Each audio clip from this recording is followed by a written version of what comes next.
प्राचार्य महोदय,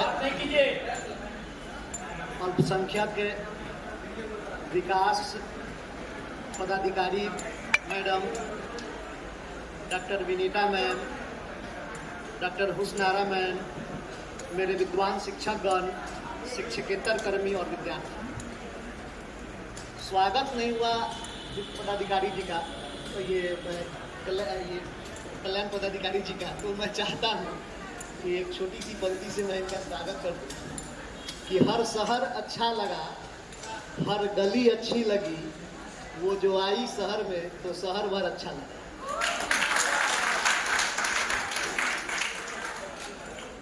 देखिए, क्योंकि विषय है हम लोगों का छात्रवृत्ति, और छात्रवृत्ति का जीवन में इस रूप में महत्व है कि अगर सही समय पर अगर जीवन में आपको संसाधन नहीं मिलता है तो फिर आप कुछ कर नहीं पाएंगे। और इसी से एक रिलेटेड पंक्ति मेरी लिखी हुई पंक्ति है कि पन्ने के इतिहास में कलम को जेल हो, ये क्या बोलते हैं कि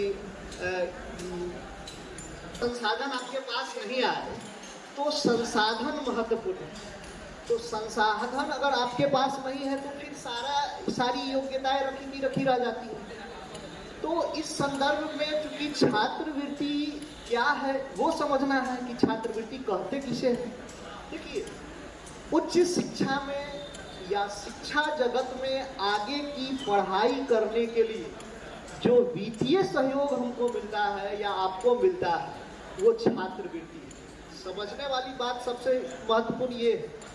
अब इस छात्रवृत्ति का जीवन में महत्व क्या है जरा समझिएगा कि योग्यताएं जो होती है ना वो हमेशा अभाव में, देखिएगा ज़्यादातर जो बहुत बढ़िया टैलेंट होता है वो अभाव में जीता है। अगर उनको छात्रवृत्ति जैसी सहायता अगर मिलती हो तो वे लोग अपनी योग्यता का सर्वोत्तम प्रदर्शन कर पाते हैं।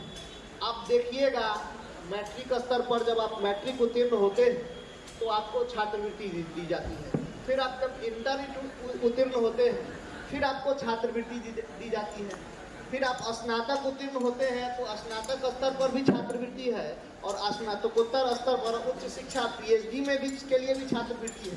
साथ ही रिमीडियल कोचिंग की व्यवस्था है आपके लिए, सभी के लिए, एससी एसटी ओबीसी अल्पसंख्यक विद्यार्थी, इन सब के लिए रिमीडियल कोचिंग, और सभी जिला में इसका मुख्यालय है। आप इस बात को अगर जानते होंगे तो आप लोग नहीं जानते होंगे तो जान जाइए।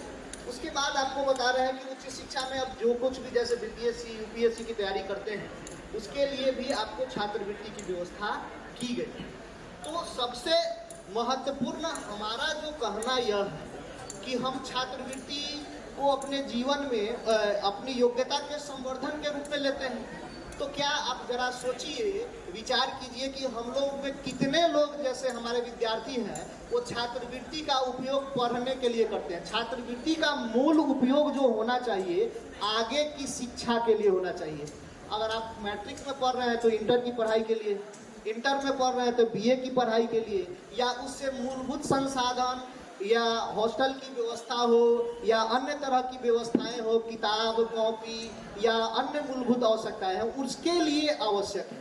लेकिन जानते हैं एक सबसे बड़ा दोष क्या है अभी के यूथ के लिए, कि लोग जो है उस छात्रवृत्ति का उपयोग जो है अपने पढ़ने के लिए कम और अपने फैशन, मोबाइल और अन्य उपयोगी चीज़ों के लिए ज़्यादा करते हैं। स्कूटी खरीद लिया जाता है, लड़की को जब बीए में 50,000 मिलता है तो ज़्यादातर लड़कियां मोबाइल या स्कूटी खरीदती है, 95%। कहिए मैं गलत बोल रहा हूँ क्या इस मंच से? अब जरा बताइए, जब ये मानसिकता नहीं बदलेगी, जब तक आप इस बात को नहीं समझिएगा कि ये पैसा हमको मिल किस लिए रहा है, ये छात्रवृत्ति हमको मिला किस लिए है, तो फिर उसका मतलब नहीं है। और जानते हैं आप लोग, जैसे मैडम ने कहा कि सपने वो नहीं है जो, उसको मैं थोड़ा सा सीधा कर देता हूँ कि सपने वो नहीं है जो सो कर देखा जाए। सपने वो है जो आपको सोने नहीं दे, नींद नहीं आए।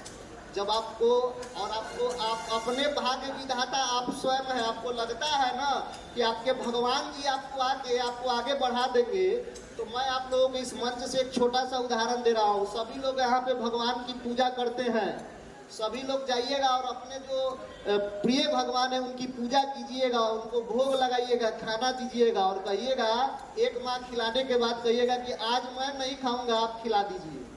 भगवान जी आपको खिलाने नहीं आएंगे, फिर आपको आखिर में अपने हाथों से उस भोजन को उठाकर खाना होगा। ये हाथ भगवान है, आपका कर्म भगवान है, आप अपने भाग्य विधाता स्वयं है। अपने आप को आप जैसा बनाना चाहते हैं आप स्वयं बना सकते हैं, आपको कोई दूसरा नहीं बनाएगा, आपका शिक्षक भी नहीं बनाएगा। अगर शिक्षक भी आपको सिर्फ मार्गदर्शन दे सकता है, आपको स्वयं बनना होगा, आपको उस तरह से मेहनत करना होगा। नहीं कीजिएगा तो समझिए कि सब कुछ संसाधन होते हुए भी आप उस चीज को हासिल नहीं करते। एक शेर सुनाते हैं आप लोगों को कि मुश्किलें दिल के इरादे आजमाती है, स्वप्न के पर्दे निगाहों से हटाती है, हौसला मत हार गिर के ओ मुसाफिर, ठोकरे इंसान को चलना सिखाती है।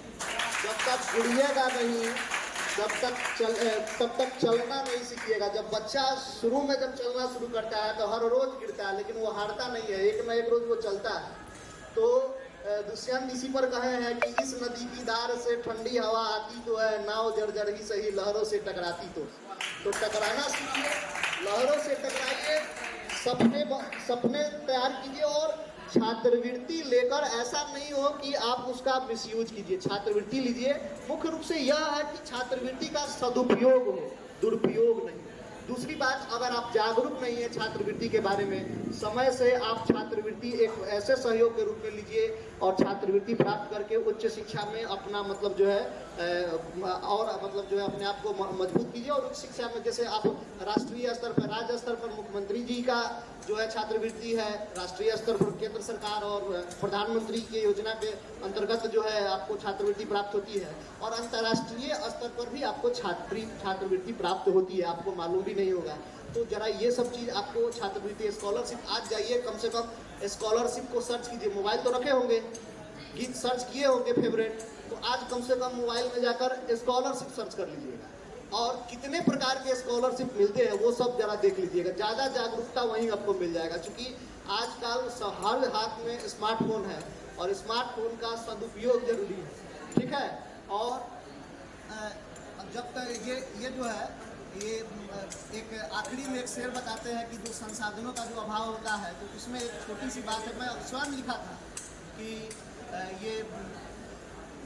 ये जब तक मतलब जो है बिन कलम लिखता मैं कैसे, कॉपी ही बस मेरे साथ था, और जब तक कलम आया मेरे पास थक गया मेरा हाथ।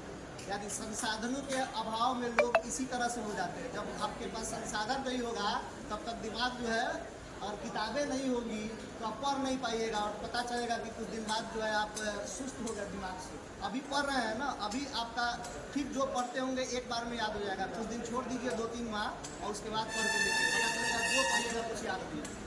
तो मैं बहुत ज़्यादा समय नहीं लूँगा, मेरा एक विषय भी नहीं है, इसलिए समय देने के लिए मैडम का बहुत बहुत धन्यवाद।